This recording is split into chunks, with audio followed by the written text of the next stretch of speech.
Pay attention to the newlywed couple in this CCTV footage. They didn't know it yet, but these were their final moments of freedom.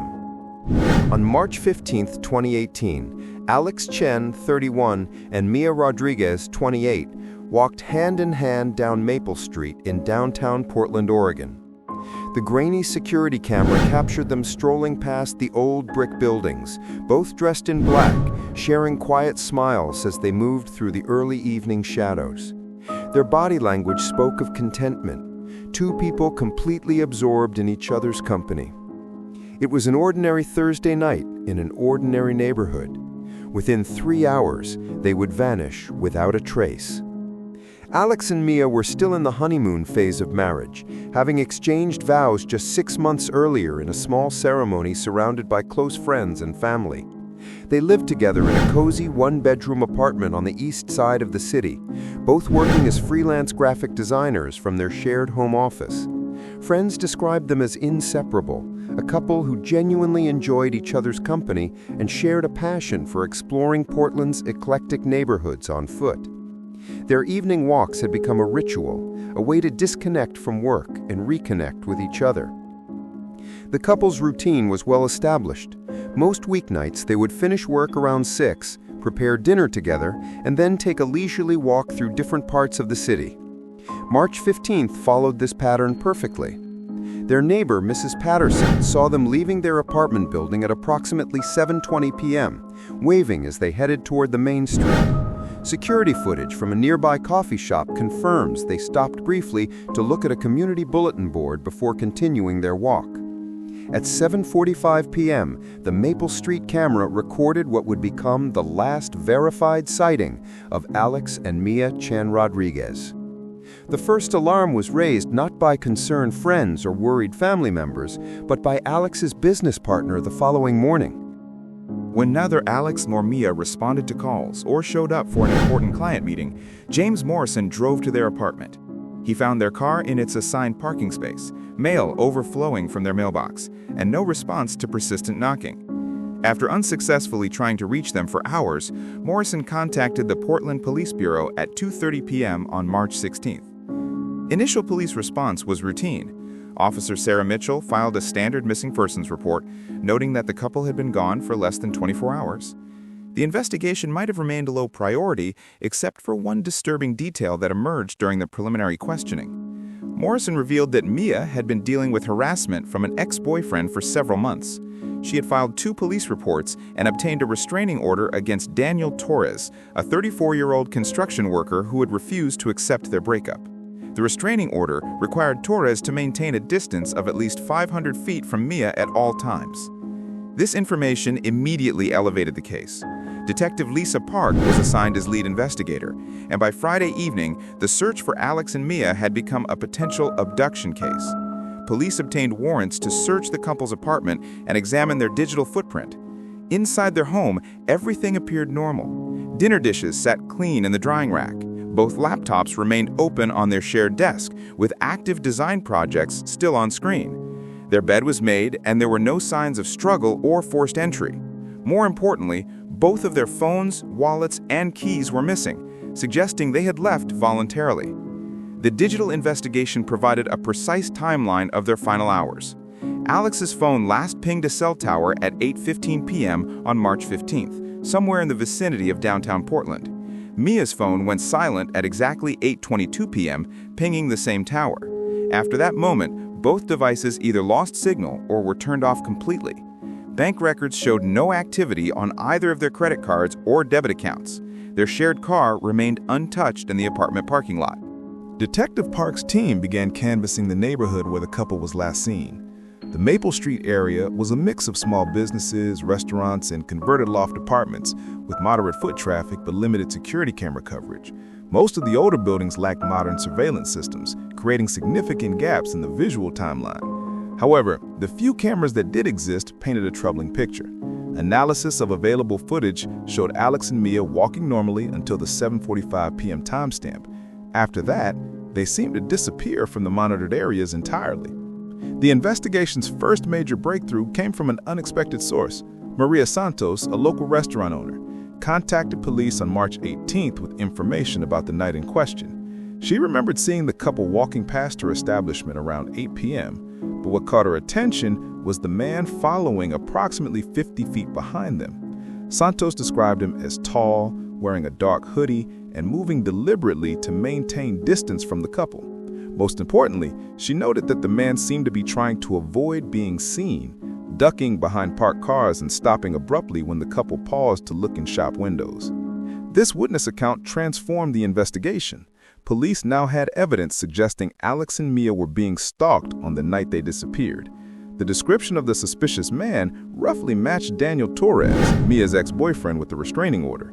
Detective Park immediately ordered surveillance on Torres, but when officers arrived at his registered address, they discovered he had moved out 3 weeks earlier without leaving a forwarding address. The search for Daniel Torres began in earnest. A background check revealed that Torres had lost his construction job in February and had been evicted from his apartment for non-payment of rent. His social media accounts had gone silent around the same time, and his cell phone had been disconnected. For all practical purposes, Daniel Torres had vanished from the system just weeks before Alex and Mia disappeared. This pattern suggested premeditation, a man systematically erasing his digital footprint before committing a crime. The manhunt expanded statewide. Torres's photograph was distributed to law enforcement agencies across Oregon and Washington. His vehicle, a 2009 silver Toyota pickup truck with Oregon plates, was added to the national database of wanted vehicles. Police discovered that Torres had a history of unstable behavior dating back to his relationship with Mia. Former co-workers described him as possessive and prone to violent outbursts. His ex-wife, who had divorced him 3 years earlier, came forward with disturbing details about his obsessive personality and inability to accept rejection. Meanwhile, the search for Alex and Mia continued in Portland. Canine units were brought in to track the couple's scent from their last known location on Maple Street. The dogs picked up a strong trail leading north from the area where they were last seen on camera. The scent path led through several blocks of mixed commercial and residential buildings before ending abruptly at a public parking garage on Pine Street. Inside the garage, the dogs lost the trail completely, suggesting the couple had been placed in a vehicle at that location. Security footage from the parking garage provided the investigation's most significant clue yet. At 8:31 p.m. on March 15th, a camera positioned near the garage entrance captured a silver pickup truck leaving the facility. The image was grainy and taken from a distance, but the license plate was partially visible. Enhancement specialists worked through the night to clarify the footage, ultimately confirming it was Torres's vehicle. The timestamp placed his truck leaving the garage just minutes after both Alex and Mia's phones went silent. This discovery fundamentally changed the investigation. Police now had evidence placing Torres in the area at the exact time of the disappearance, along with a clear timeline suggesting the couple had been taken from the parking garage. The FBI was called in to assist with what was now officially classified as a kidnapping case. Agent Michael Ross took over coordination of the multi-state search effort. The investigation's focus shifted to tracking Torres's movements after leaving Portland. Highway cameras and traffic monitoring systems were scoured for images of his silver pickup truck. Gas station security footage along major routes was reviewed systematically. The breakthrough came from an unlikely source: a traffic camera in the small town of Estacada, approximately 30 miles southeast of Portland. At 9:47 p.m. on March 15th, Torres's truck was captured heading east on Highway 224, deeper into the Cascade Mountains. This sighting directed the search toward Oregon's vast wilderness areas, a development that filled investigators with dread. The Cascade Range contained thousands of square miles of dense forest, remote logging roads, and abandoned mining claims. If Torres had taken Alex and Mia into this terrain, finding them would be like searching for a needle in a haystack. Time was becoming critical. It had been 5 days since the couple's disappearance, and survival in the mountains during March's unpredictable weather was far from guaranteed. Search and rescue teams were deployed to the Estacada area with helicopters, all-terrain vehicles, and specialized tracking equipment. The operation faced immediate challenges from recent snowfall that had obscured potential tire tracks and made many forest roads impassable. Despite these obstacles, teams began a systematic grid search of accessible areas, focusing on locations where a vehicle could be hidden from aerial detection. On March 21st, the 6th day of the search, a helicopter crew spotted something metallic reflecting sunlight deep in the Mount Hood National Forest. Ground teams were dispatched to investigate, reaching the location after a difficult 2-hour hike through thick underbrush. Hidden beneath a camouflage tarp was Torres's silver pickup truck, abandoned in a small clearing approximately 12 miles from the nearest road. The truck's condition immediately told investigators they were dealing with a dangerous situation. The vehicle's interior had been wiped clean of fingerprints, but blood evidence was found on the passenger seat and floor mats. Crime scene specialists determined the blood belonged to 2 different individuals, later confirmed through DNA testing to be Alex and Mia. The amount of blood suggested serious injuries, but was not consistent with fatal wounds, offering a thread of hope that the couple might still be alive. More disturbing was the discovery of zip ties, duct tape, and camping supplies in the truck bed, indicating Torres had planned to keep his victims in the wilderness for an extended period. Personal items belonging to Alex and Mia were scattered throughout the truck. Alex's wallet was found under the driver's seat, emptied of cash and credit cards. Mia's purse was in the back, with her phone removed but other contents intact. Most significant was a handwritten note found in the glove compartment, apparently written by Torres. The message was rambling and incoherent, expressing anger toward Mia for choosing Alex over him and outlining a twisted plan for them to live together in isolation until she realized they belonged together. The search area encompassed nearly 50 square miles of challenging mountain terrain, with teams working around the clock despite deteriorating weather conditions. As the search intensified, investigators received their first major lead from an unexpected source.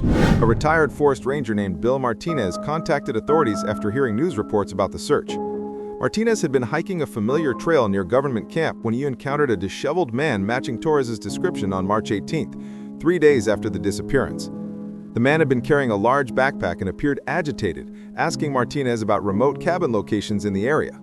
Martinez remembered the encounter because the man seemed nervous and avoided eye contact, quickly disappearing into the forest when other hikers approached.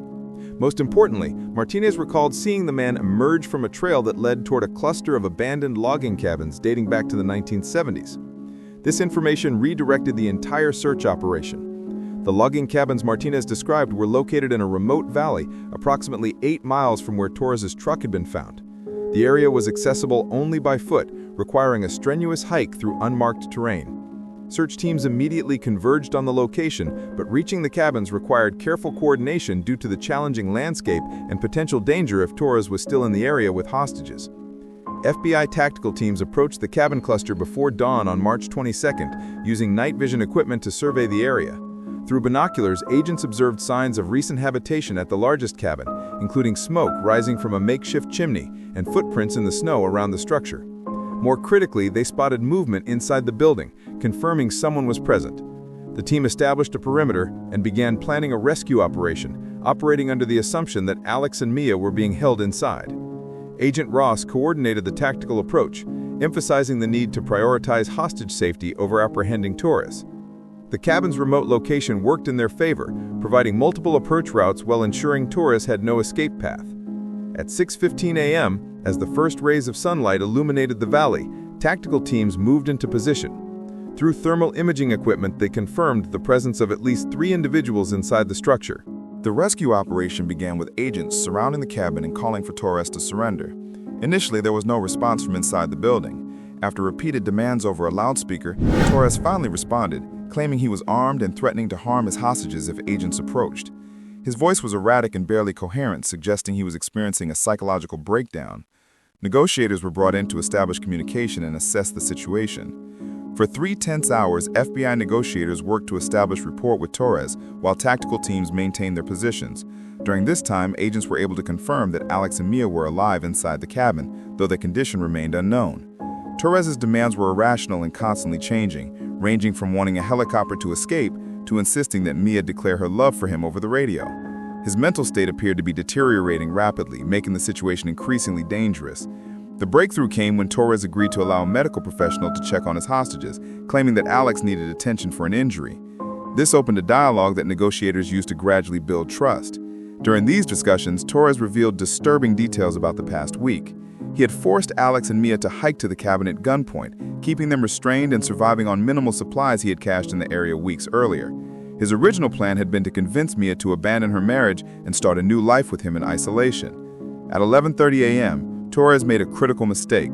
Distracted by negotiations, he allowed Alex to move closer to a window, and agents got their first clear view of the hostages. Both Alex and Mia appeared injured but alert, with Alex sporting a makeshift bandage around his left arm and Mia showing signs of facial bruising.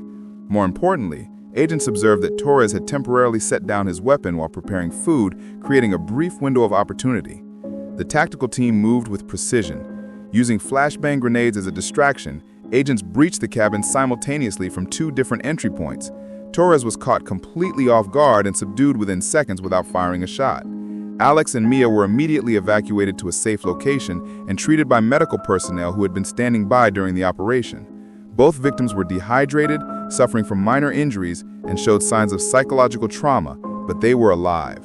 Torres offered no resistance during his arrest, appearing almost relieved that his week-long ordeal was over. In custody, he provided a full confession detailing how he had stalked the couple for months, learning their routines and planning the abduction. He had rented the silver pickup truck under a false name and spent weeks preparing the mountain hideout, believing he could eventually convince Mia to choose him over Alex.